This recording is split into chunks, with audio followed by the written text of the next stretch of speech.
Have a mulligan. We're going to start over. Why don't you tell me what it is you don't like about Mrs. Spillman? Well, we got married, and the marriage was good for a little while. But then after that, you know, she started changing. She wanted to start hanging with her cousin. You know, she started to a club swing dancing. You know, she started learning swing dancing. Well, in the process of her doing this swing dance, she come in the house at 1 o'clock in the morning, but she has a family at home. She has me, her husband, and she got 4 kids, you know, the kid. But she wants to go swing dance every Tuesday and Thursday. And then I complained. I say, hey, you know, you coming in the house at 1 o'clock in the morning, that's got to stop, you know what I'm saying? Your swing dance lesson is over at 11 o'clock. You either come in by 11:20 or, you know what I'm saying, you're going to have to stop completely. Mrs. Spillman, are you out swing dancing to 1 in the morning? Explain that to me. I agree I took it too far, but he pushed me away. I invited him first to go with me. But he don't want to swing dance. No, he said it was an old man dance. I gotta tell you, I don't know a lot of guys who would. But it's a lot of guys that do. Yeah. I'm not saying that, you know. But you didn't have one. Right, I didn't. You say he's a deadbeat dad. Explain that to me. He wasn't at first. When we separated, it was like a pattern. I mean, he went the whole month of January without even coming to see or getting his kids. Who does that? You don't have to deal with me if you don't want to. But he know where the kids go to daycare at. He can go see them. He get off early enough to go see them. They cry for this guy. And I don't blame him. But when it comes down to the kids and us, I feel like the relationship should be better. Right. He have unlimited parental visits. And he doesn't take advantage of them. He don't take advantage of any of them. He see them once every 2 weeks. Mr. For Spillman, 2 days. What do you have to say about that? Well, first of all, Judge, let me just say, she's a lie off the beginning. Okay, when we split, I tried my best. I tried to give him that first weekend, I was gone. The first weekend I left, I tried to get him. She called me, told me, oh, you can't get them this weekend because they going to a party. You know, I'm like, what you mean they going to a party? Yeah, they've been invited to a party. Don't send a text message to my phone, so don't do nothing crazy. You know, so then I didn't get him that weekend. So the next weekend I tried to go get him. She still wouldn't let me get him. So then I'm like, well, you know what? I'm just going to have to go ahead and put myself on child support. I went and did that myself. That's not nothing that she did. Crazy. And he didn't do that? Yeah, I said, who does that? She got mad because I did that. I mean, he could have called and talked to me. Spillman, Child support? Why would you put yourself on child support? Well, it's a little silly. It's crazy. But it's good. It's okay. A good silly. I mean, you could have just paid her. Thank you. I paid the daycare. He didn't have to pay me. I was paying daycare. I paid daycare an hour. But did you want, and some men do this, and sometimes it's necessary to have an official accounting of what occurs. Right. That's why they go on to put themselves on child support, to make an official determination how much they should spend and have an accounting for the fact that they actually gave it to you. When divorce court continues, a daughter-mother-in-law face-off you won't want to miss. If you carry yourself as a dignified woman, right, you wouldn't come to a man's mother's house with your shorts all up here, right, your dress all up here. Divorce court is back with the case of Cassandra Spillman, who is suing her husband for $1,500 for his share of the mortgage payments on their home. But first, Judge Lynn continues to hear why this couple is divorcing. Mrs. Spillman, why don't you come up here? Lovely red suit, by the way. Thank you. Good evening, Judge. What do you have to tell me about the Spillman's relationship? Well, first of all, when I find out that this young lady was in a relationship, right, I didn't bring him up like that. I told him, look, if she still is messing with her boyfriend, you need to leave that alone. Because you don't want... Because if she'll do it to him, she'll do it to you as well. So you didn't like her to start? No. Just because of the way things started? No, it's not that I didn't like her. That's what she thinks. No, that's what it was. No, let me say this. Cassandra is a very manipulative person. Like you. A very lying person. Like you. Okay? When she came to my house, she's come over there. I didn't say nothing to Cassandra. I didn't think it was my place. I told my son she would come over there with shorts like a hoochie up to him. I got a husband. It was and hot. I got a son. I always and to that. me, she never had a problem Mrs. Spillman, please. If you carry yourself as a dignified woman, right, you wouldn't come to a man's mother's house with your shorts all up here, right, your dress all up here, that you have to have covered up in order for him not to see what's up there. Not that he won them.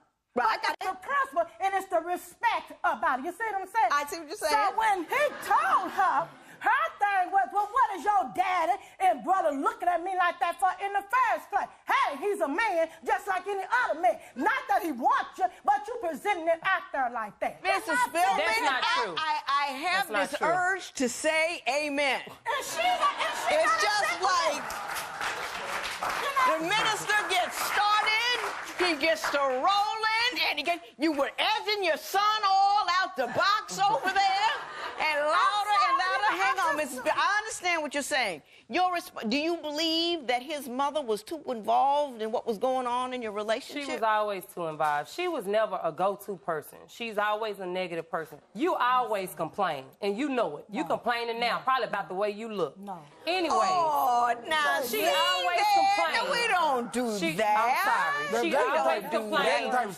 Hang on, ladies. We're going to have to back up, because when two women get involved, the men just kind of like sink into the wall.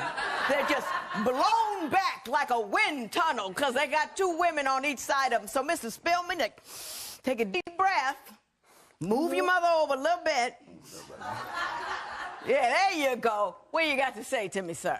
First of all, she talking about my mama was always involved, but my mama didn't stay wasn't in our mix like that. She really wasn't. Mrs. Spillman, what do you have to say? I wasn't in their business. Because let me tell you something. I'm married too. And if the Lord bless me to see September the 16th, I'll be married 32 years. All right. Nobody never been separated in my life. She don't know I don't get in people's marriage. Mm-hmm. My thing is this. I told her ain't no woman gonna come between me and before his mother. Yeah, I did tell her that. For the simple fact is this. Trish was calling herself, trying to turn my son against me. No, I was not. No, never did I do that. She was trying to turn him against me. Never. And I seen the change in him. When divorce court continues, did Wendell's behavior justify Cashandra's actions? Or is she just a woman scorned? I bleached his clothes. Why? Because I was like, say, Wendell, can you go check your homeboy? Because he arguing with me. I'm your wife. He, in return, you ain't my wife. I like her. He can have sex with you. Could you tell me what the final straw was with respect to why you said this marriage is finally over? I come in one day, about 12:15 in the morning. She got mad, what you doing here? I'm like, what you mean what I'm doing here? This is my house. She calls the police. Police comes out to my house, tell me get out my bed, take me outside, and leaves her inside. They like, what's going on? I'm like, man, she just mad. She upset, mad, because she don't want me here. So they like, well, we can't leave both of y'all here. I'm going to have to, one of y'all have to leave. They make me bait, they just put me out my own house. I left. Okay, when I come back the next day, I decided, hey, I'm done with it. I don't want nothing to do with it. I'm just going to move on with my life. I called up two of my friends to help me move my stuff out of my house. We go over to the house to get ready to move the stuff out. We take the TV and load on the truck. I tell them, hey, man, y'all tie the TV down. I'm finna go get my clothes and load them in my car. Right. Well, by this time, she done got mad. She gets on the phone, call the police, tell the police, can y'all see I was out to my house, I got this dude in my house stealing out my TV and taking my stuff. So I'm like, man, look at her. Did you report him as a burglar? I said, this man in my house. They said, who you think he is? I said, my husband. Oh, okay. I ain't report him as a burglar. Anyway, Judge, tell the story. Anyway, Judge, she took a big cup of water, took it outside, poured it on the back of my big screen TV, messed up the circuit board. He still used it right now. It works at his mama house. Okay. Mrs. Spillman, your response to that circumstance, what do you say happened? He walked in that house and, okay, come at me like an adult. Trees, look, I'm going to take the TV. I'm going to be gone. I'm watching the TV. He allowed his friends to just unplug it, unhook it. I'm looking like, what's going on? They just unhook it, carry it on out. You on the couch looking at it? On the couch. They carrying on out. I'm like, okay. So I get upset. First, I was like stuck. I was like, okay, what should I do? Then I was like, okay, you know what? I'm going to go get some water, and I'm going to pour the water in it just to do something stupid. Because I knew he can watch it again. I could have put bleach in it, but I just put water. See, you bleach on my clothes. I'm talking. With the bleaching, I bleached his clothes. Why? Because I go outside from putting the water in the TV. His homeboy, we go at it. So I go in the house. I was like, say, Wanda, can you go check your homeboy? Because he arguing with me. I'm your wife. He, in return, you ain't my wife. I like her. He can have sex with you. So I was like, you know what? I was trying to be nice. I was trying to burn his clothes up. But I found the bleach and not the lighter. When divorce court continues, Judge Lynn rules. But first, the judge gives a rule on life to the couple. You two are going to have to learn not to act on anger. Say to yourself, I love my children more than I can't stand this fool. Either one of you can say that. Tell me about the mortgage. He calls me talking about he ain't gonna pay the mortgage. What's behind, he's not gonna pay. He done called and reported that I had somebody staying there, which was not true. Was he living there at the time the mortgage was behind? Yes, ma'am. Do you have any evidence of what your mortgage payments are and how behind you were? Mr. Spillman, your response to that? If she had another dude staying there, won't he pay it? Was there a guy staying there? Yes, there was. No, it was not. Yeah.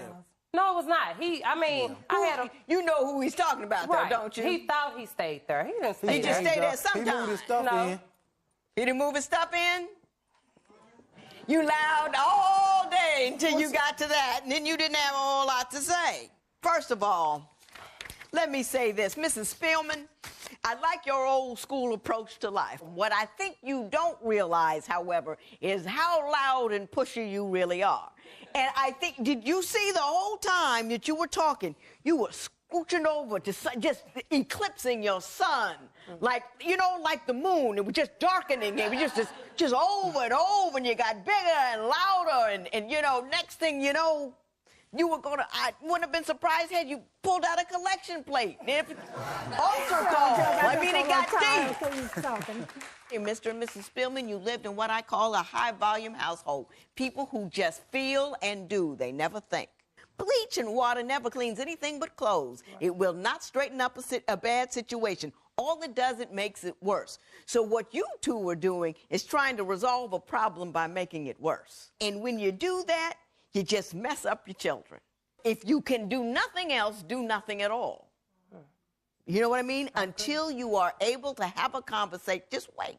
Let that first wave pass you on by and say to yourself, I love my children more than I can't stand this fool. Either one of you can say that. This fool, it's gender-free. And then you behave accordingly. Here's the situation. You guys are both behind on your mortgage. You both are on that note. So the mortgage company has the legal right to come after either or both of you, no matter what, individually or together. But I can't give you anything because they can come after him for all of it, and then you'd get paid twice. So behave yourself. Act like you're in your 20s instead of 12, and there will be no recovery in this matter. It is so ordered. All rise. Parties may leave the courtroom. You got in there, and you really didn't tell the whole truth. Good. And you lied. Okay. You lied. I have never did nothing but try to accept you as you have never stopped accepting me. You have never accepted Trish, you know what the problem is? You don't like yourself, honey. No, so you don't like me. Yourself, so since you don't like me, it'll never be right. Good. You don't. Never. Okay, well, good. So the problem don't lie with me. Y'all ain't gotta like me, so stop talking to me.